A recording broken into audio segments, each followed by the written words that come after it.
Good day, everyone. My name is Maria Juliana Belangel, 21 years old from ISAT College of Dasmariñas City, Cavite. And I'm fourth year currently taking Bachelor of Science in Office Administration. The total number I have rendered is 300 hours, and my position is Accounting Department. Ang mga tasks na ginagawa ko dito sa company is nag-sort, nag-encode ng mga receipts ng company since 2003 until 2025. And also, nagawa rin ako ng mga paperworks, like sa mga tally sheets or any report na kailangan ng company. And also, nagawa rin ako sa Excel, yung mga pinapagawa ng Ma'am PB kapag nagtatanong ako sa kanya.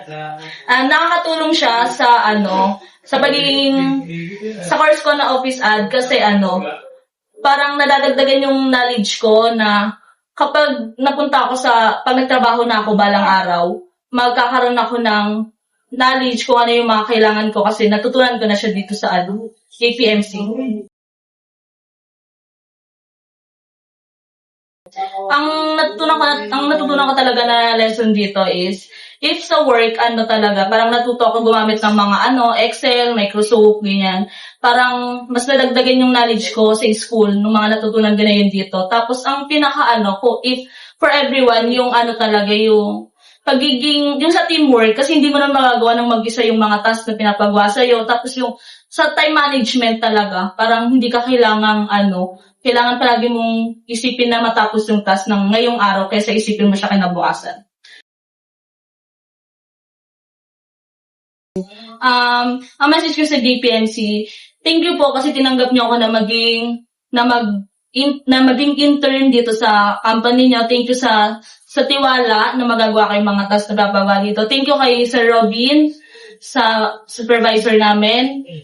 Thank you sa pag-guide. Also kay Ma'am PB, thank you sa pag-assist kapag may mga kailangan kaming hindi namin alam. And also thank you kay Sir James. Ang advice or message lang is, gawin niyo lang yung mga pinapagawa, tapos no pressure kapag hindi naman kayo papagalitan kung tama yung ginagawa niyo. So if ever na nangyayari sa inyo kung pinapagalitan kayo, gawin niyo na lang siyang parang inspirasyon in the near future, kasi kapag nag-work na kayo, mas mahirap pa din yung mararanasan nyo. And thank you.